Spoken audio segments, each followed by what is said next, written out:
I'll be reacting to Monster Girl Doctor Episode 3, and I'll be starting my reaction to this in 1, 0, go. Alright. Can't wait to see. Oh.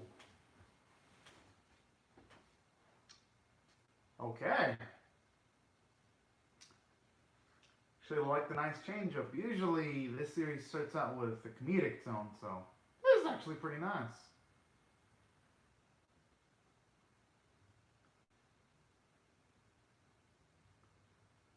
I was hoping we'd see a bit of her fighting skills, but guess it's understandable.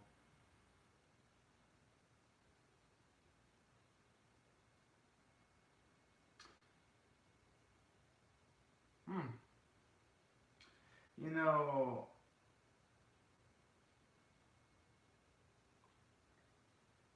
kind of reminds me of Chaos from the Sonic Adventure game a little bit.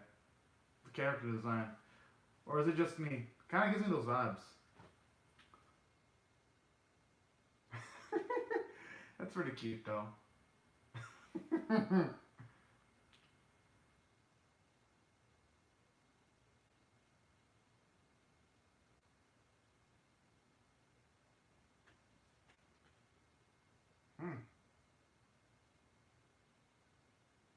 Oh, it's nice to see those two in sync with each other, chemistry-wise.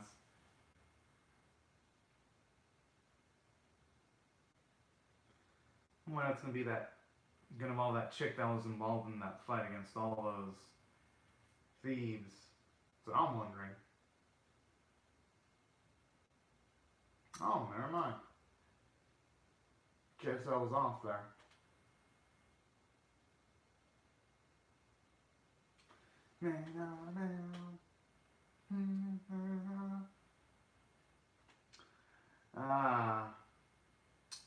Love the bouncy energy vibes that this specific opening has.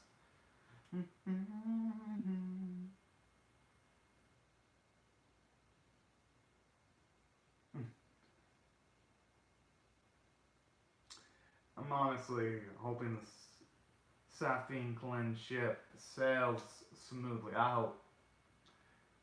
I wonder if we're gonna see the birded lady. She looks pretty nice. And the spider lady looks like one of those Naissance type of characters.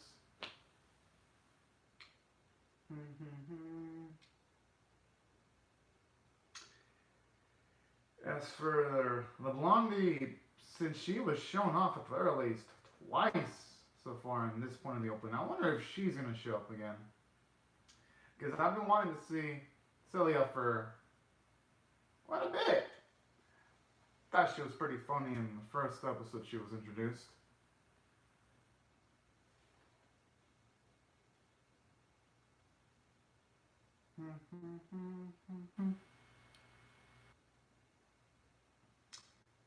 One, two, three. I just want there's going to be an episode where you can't treat someone fully, where Glenn has to go through suffering a big failure. That's the only thing I'm wondering. Either way, I don't mind what try it takes, whether it's happy vibes or if it's mostly happy vibes and one episode that's full of sad vibes, though.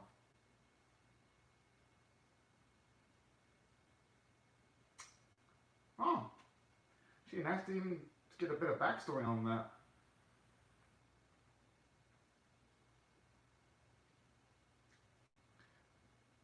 Oh.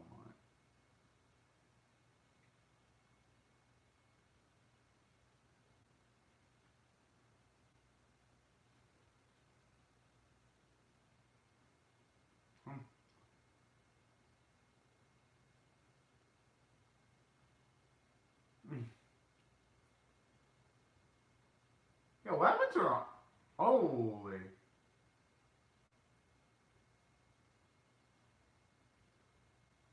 What happened to her arm? Probably also not fighting, I'm gonna guess.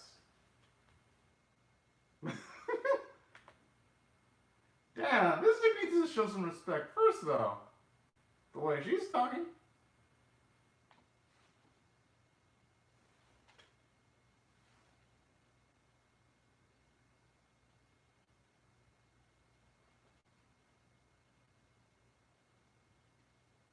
Oh.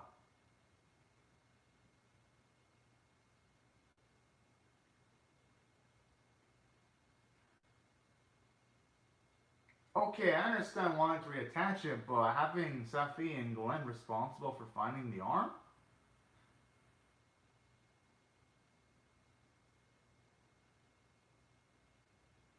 Damn. Okay, but wouldn't it be dangerous for two people with medical backgrounds to go into a location where laborers were frequenting at? I'm just saying.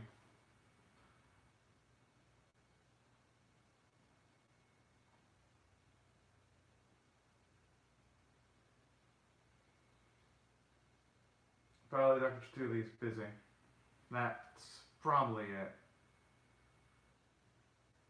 Ah.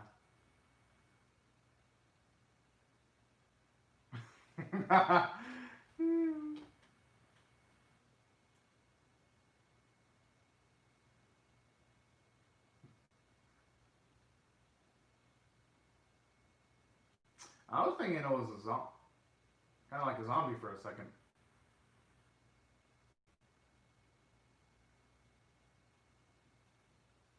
Hmm. Okay.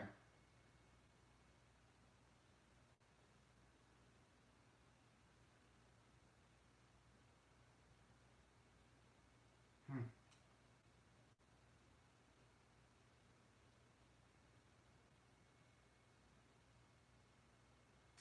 Okay, at the very least, that narratively justifies why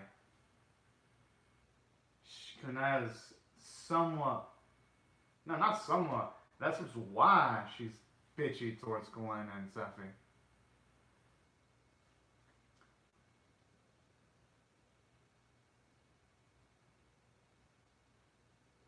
Hmm.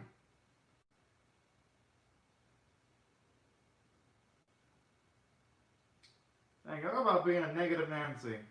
Oh.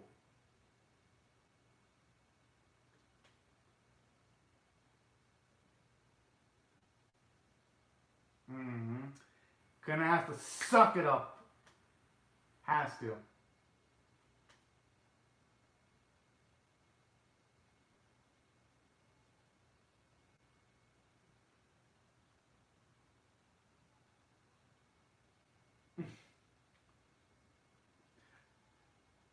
Okay, I mean, at the very least, there we get that Kuna doesn't like to overburden other people, even though she does despise doctors. So I do like that specific element about her, even though she's really dang abrasive.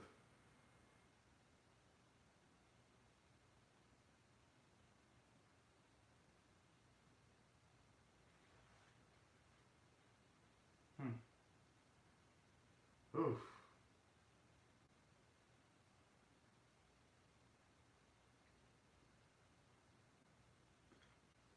As for me, I don't think it should justify Kunai hating doctors, but narratively it does justify it because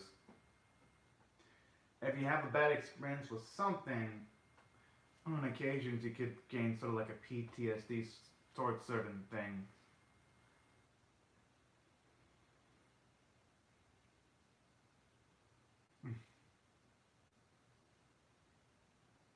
Oh my. So did she actually get hit?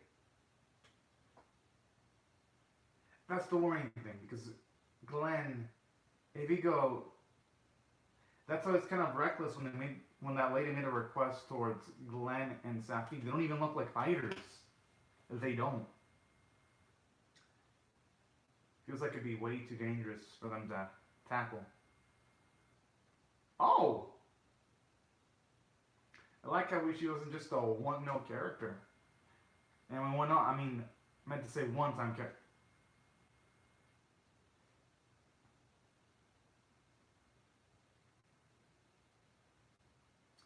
He's gonna recognize it. Mm-hmm.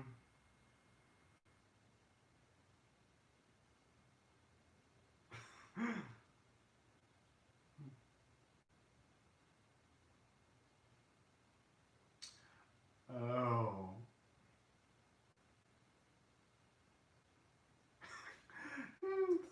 Fennec is kind of adorable.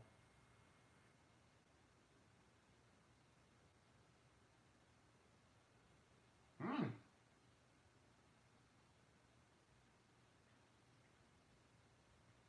Yo, if this ally actually exists, Glenn, then I actually feel much more comfortable about his prospects of safety.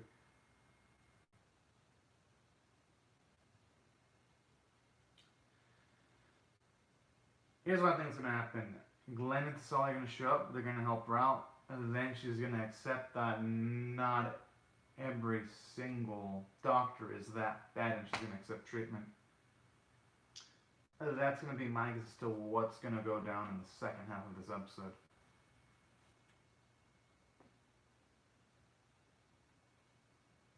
Wait, she can actually feel things?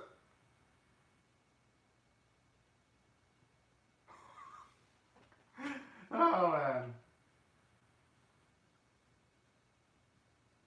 Okay.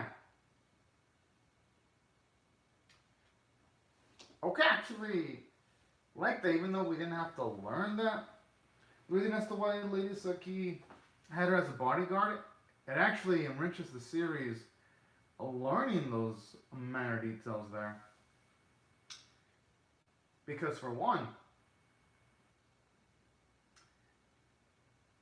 it makes Kunai a bit more of an intense character, actually learning a bit more of her background.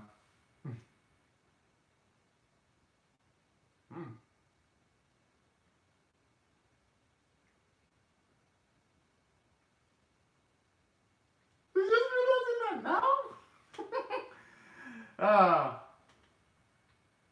But that's adorable. Oh!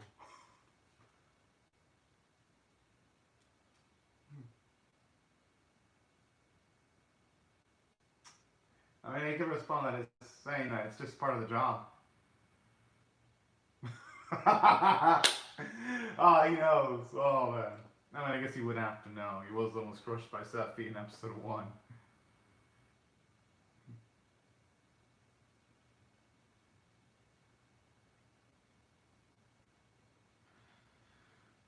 Or it could be a blessing for her, though. You never know.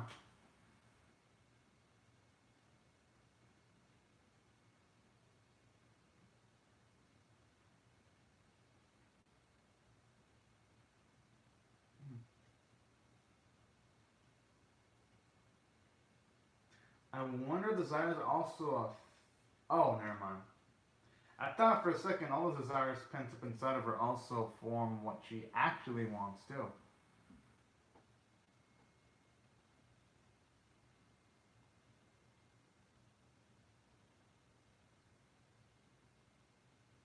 I wonder if we're going to see our singer here.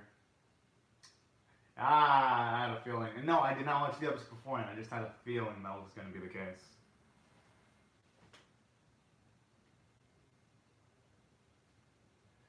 Okay, people are pretty fucked up in making rumors like that on our boy Glenn.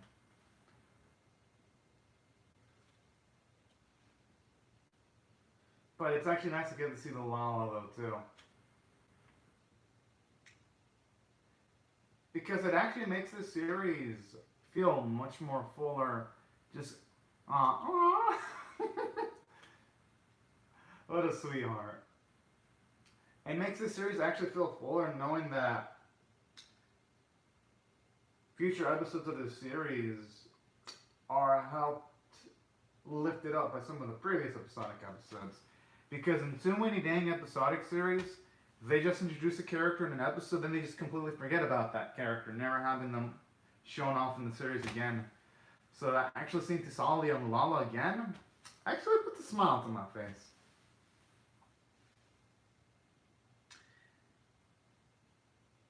And it's also nice too because considering in the previous episode Glenn helped out Lala, now it's Lala's turn to help out Glenn.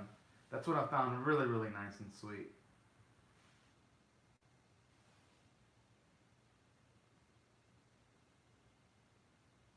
Just seeing more of the extension of the friendship that they did form in the previous episode.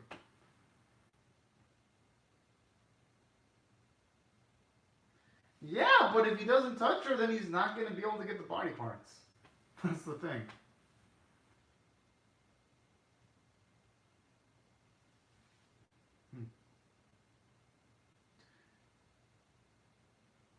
Come on, she has to stop being such a tsundere because she'd have been on that spot by herself if he didn't help out. So he's just gonna take it and suck it up. Mm-hmm.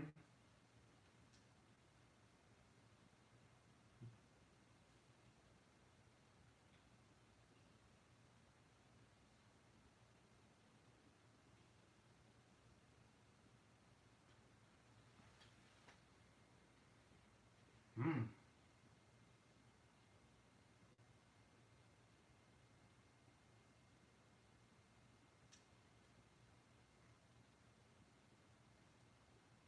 Okay, that's some good news.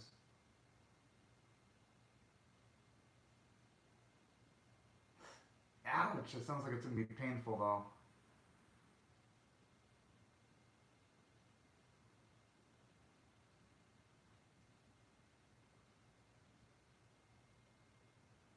You should try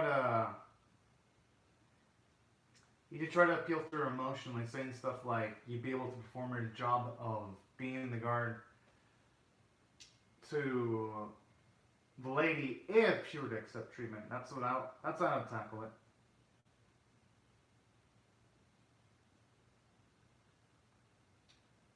Oh, okay, I guess that worked.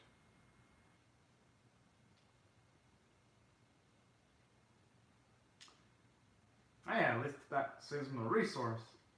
Ow, man. Oh, yeah. I know she doesn't feel pain, but damn, I just makes me feel a little unqueasy though. Mm.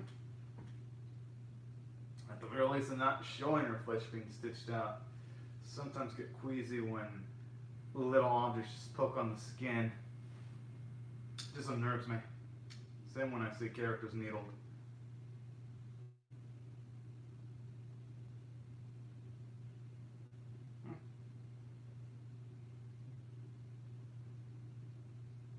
Dang, that was quick.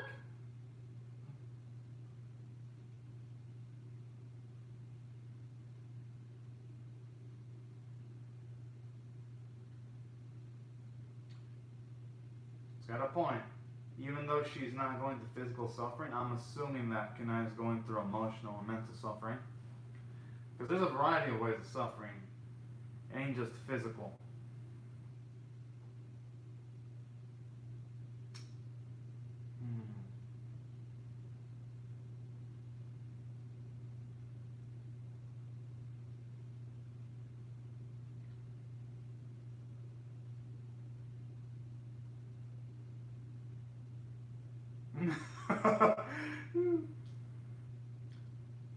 Oh, okay, that's a cute little smile there.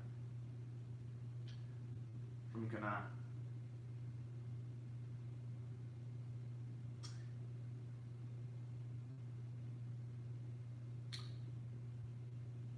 Yes! Just hope he manages to fix that leg before a potential enemy shows up though. Wait.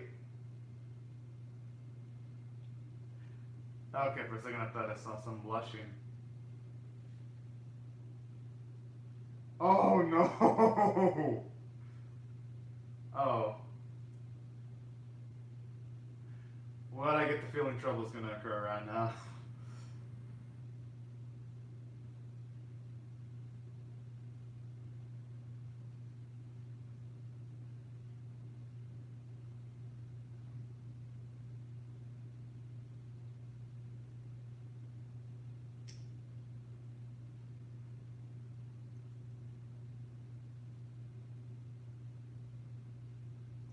Oh. Yo, did you have to say that? Oh man.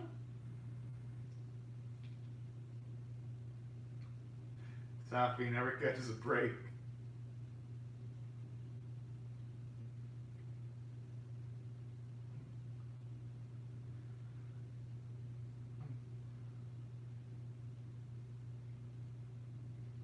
Yo, the blush is pretty cute.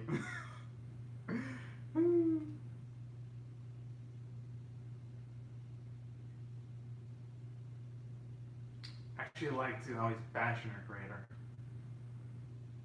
And I like how that's one of the few instances where you can tell Glenn is legitimately pissed.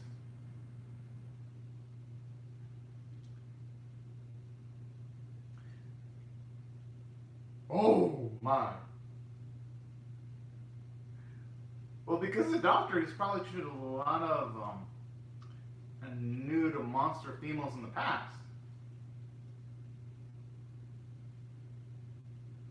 Whoa! It looks like he went in balls deep from that angle. And especially the saliva in the mouth. It looks like Glenn inserted his meaty rod into her hole of life. That angle. Oh man. She's only saying that in the ad, so she's just fronting right now. Mm-hmm.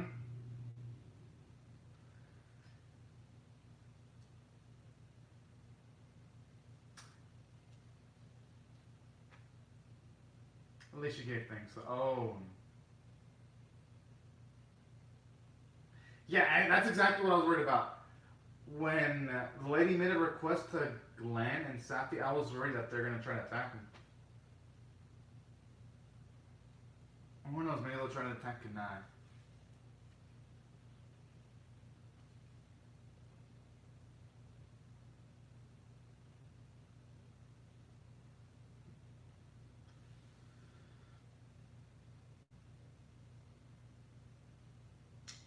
Oh, yeah.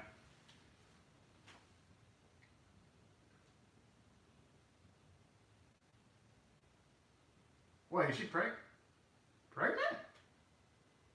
Whoa.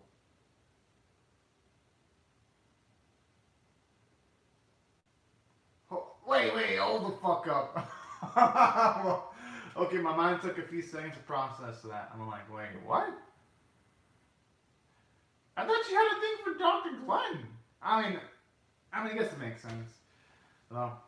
They're both of different species, so now I'm just wondering who's Safi's husband then, or fiance? That's what I'm wondering. Either way, though, that is an interesting dang twist. But that still surprises me, though. Just considering the amount of attachment she has to Glenn. Just seeing her prayers, I'm like, whoa, wait, hold the fuck up, what? I feel like I missed something. But in a good way. Or for all it could be just a joke. She might just be having like some balloon, some circular object, just to try to get a reaction out of Dr. Glenn too. That could also be another potential thing. Because you see that sometimes where a character tries to pretend they're pregnant. Out of the way, I'm just eagerly anticipating the PV now.